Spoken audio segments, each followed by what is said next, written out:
Bienvenue dans ce livre audio captivant, écrit par Helmut Haubeil, présenté par Adventiste FFS, en collaboration avec les éditions Vie et Santé.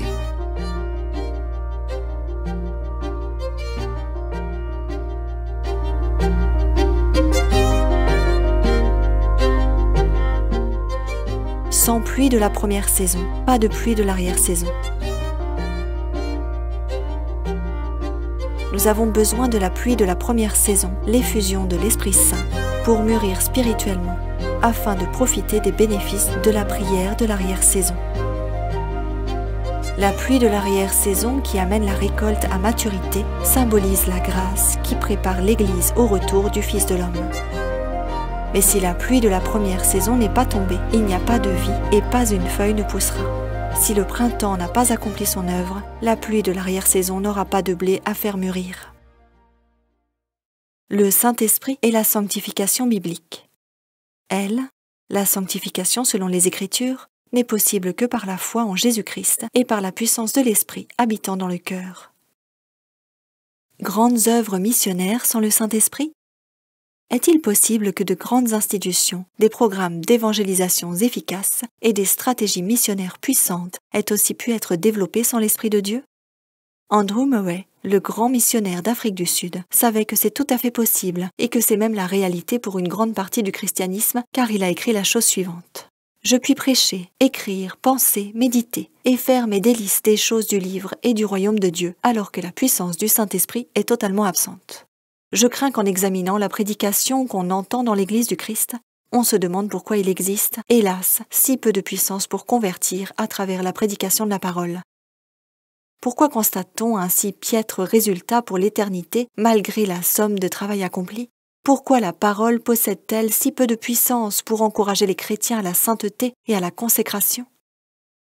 La réponse est l'absence de la puissance du Saint-Esprit.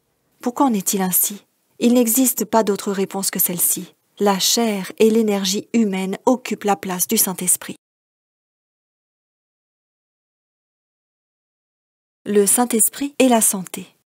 Je vous encourage donc, mes frères, au nom de toute la magnanimité de Dieu, à offrir votre corps comme un sacrifice vivant, saint et agréé de Dieu.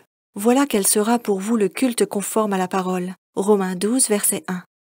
Ne savez-vous pas que vous êtes le sanctuaire de Dieu et que l'Esprit de Dieu habite en vous? Si quelqu'un détruit le sanctuaire de Dieu, Dieu le détruira, car le sanctuaire de Dieu est saint. C'est là ce que vous êtes. 1 Corinthiens 3, versets 16 et 17. Ne le savez-vous pas?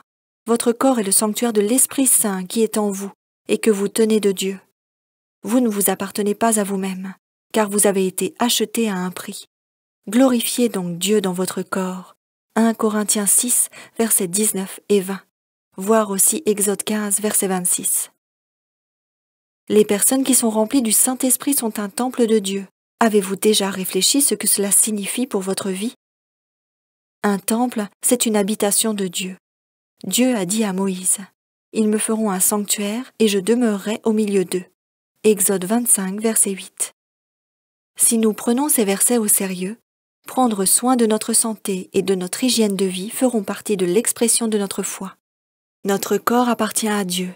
Voulez-vous prendre soin de la propriété de Dieu? Oui, nous voulons prendre soin de notre corps selon les directives de Dieu. Ceci nécessite un peu de discipline. Si le Saint-Esprit est descendu sur une personne, celle-ci fera généralement joyeusement cet effort. Le fruit en sera une meilleure santé physique, psychique et spirituelle. Ceux qui ne sont pas remplis du Saint-Esprit vont avoir plus de mal à faire cet effort et ils en subiront les conséquences. Dieu attend de nous que nous maintenions notre corps et notre esprit dans le meilleur état possible, à sa gloire, pour mieux le servir et pour notre propre joie. Même dans ce domaine, rien ne remplacera la présence du Saint-Esprit. Si Jésus vit en vous par le Saint-Esprit, il sera également le Seigneur qui vous guérit. Exode 15, verset 26. La guérison, c'est toujours pour le bien de la personne concernée et pour la gloire de Dieu. Mais alors, le grand médecin guérit-il tout le monde?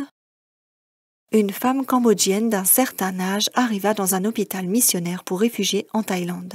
Elle portait les habits d'une nonne bouddhiste. Elle demanda à être traitée par le docteur Jésus. C'est ainsi qu'on lui avait présenté Jésus. Elle mit sa confiance en lui et elle guérit dans son corps et dans son esprit. Quand elle put retourner au Cambodge, elle avait gagné 37 personnes à Jésus. Témoignage tiré de Our Daily Bread du 26 novembre 1993. Le Seigneur a dit au roi Ézéchias, « Je te guéris » 2 Romains 20, versets 1 à 11. Mais pourquoi Dieu ne l'a-t-il pas guéri par un simple mot? Il lui a donné l'ordre de se soigner avec des figues. Est-il possible que le Seigneur veuille aussi notre participation à travers des remèdes naturels ou des changements dans l'alimentation, l'exercice, le repos, etc. Pourquoi le Seigneur a-t-il laissé une écharde dans la chair de Paul au lieu de le guérir? Paul lui-même en donne la raison, afin que je ne sois pas enflé d'orgueil pour avoir reçu des révélations si extraordinaires. 2 Corinthiens 12, versets 7 à 10. Malgré tout, Ellen G. White déclare « L'influence du Saint-Esprit est la meilleure médecine qu'une personne puisse recevoir. Le ciel n'est que santé. Plus les influences célestes peuvent pénétrer en nous, plus fortes sont les chances de guérison du croyant malade. » Voici ce qu'a écrit un homme d'affaires. C'est tout à fait remarquable. Aucun séminaire sur la santé auquel il avait pu participer ne l'avait vraiment impressionné. Mais depuis qu'il prie tous les jours pour le Saint-Esprit, il prend sa santé à cœur et il est devenu végétarien. Email du 7 mars 2013. Cela ne montre-t-il pas que la plénitude de l'Esprit Saint nous donne la motivation et la force d'adopter joyeusement un style de vie sain? Une sœur a lu ce témoignage. Elle écrit « À partir du moment où je me suis totalement soumise à Jésus, Dieu a complètement changé ma vie en seulement 1 mois. Le lendemain de ma prière de soumission, je me suis rendue dans la cuisine et quand je me suis trouvée devant la machine à café, j'ai secoué la tête et je me suis dit « Non, je ne bois plus de café ». Auparavant, c'était impossible car chaque fois que j'essayais d'arrêter le café, j'étais tourmentée par de terribles maux de tête pendant 5 jours et c'était des symptômes assez forts. Cette fois-ci, je n'ai même pas réfléchi aux conséquences que cela pourrait avoir. Tout ce que je savais, c'était « je ne veux plus de café ». Aujourd'hui, je n'en ai plus envie. Ce n'était qu'un seul des nombreux changements dans sa vie. La vie dans l'Esprit Saint aide beaucoup à opérer les changements de style de vie nécessaires, car c'en est le but. Nous avons besoin d'informations sur la santé, mais aussi de force pour appliquer ce que nous avons appris. Don McIntosh, directeur New Start Global, Weimar CA, dit « Le vrai dilemme de notre époque n'est pas l'éducation sanitaire. Nous avons des informations excellentes. Ce dont nous avons besoin, c'est de l'information sanitaire en connexion avec la force de la mettre en pratique. Il s'agit de la capacité de changer. N'est-ce pas la force de l'Évangile, la puissance du Saint-Esprit? Pour terminer, encore une question. Qu'en est-il des guérisons par la foi? Peut-on en espérer sans la plénitude du Saint-Esprit? Voir Marc 16, versets 17 et 18, Jacques 5, versets 14 à 16. Préparation au retour de Jésus. Pour être prêt lors du retour de Jésus ou au moment de notre décès dans le Seigneur, une communion étroite avec le Saint-Esprit est indispensable. Si le Christ habite en moi par le Saint-Esprit, je suis préparé par sa grâce. Il y a 3 domaines qui peuvent le montrer. La relation personnelle avec Jésus-Christ. Jésus a dit « Or, la vie éternelle, c'est qu'ils te connaissent toi, le seul vrai Dieu, et celui que tu as envoyé, Jésus-Christ. » Jean 17, verset 3. Le verbe « connaître » dans la Bible a une signification bien plus profonde que celle qu'il a aujourd'hui en français. Ce terme veut dire se donner entièrement l'un à l'autre dans une relation d'amour profond. Ce n'est possible que si nous vivons par le Saint-Esprit. C'est ce qu'exprime également la citation suivante. Nous devons avoir une relation vivante avec Dieu. Nous devons être remplis de la puissance d'en haut par le Saint-Esprit pour atteindre un niveau plus élevé. Il n'y a pas d'autre moyen. Ellen G. White, Review and Herald, 5 avril 1892. Dans la parabole, Jésus dit aux 10 vierges « Je ne vous connais pas ». Pourquoi? À cause du manque de cette huile qui représente le Saint-Esprit.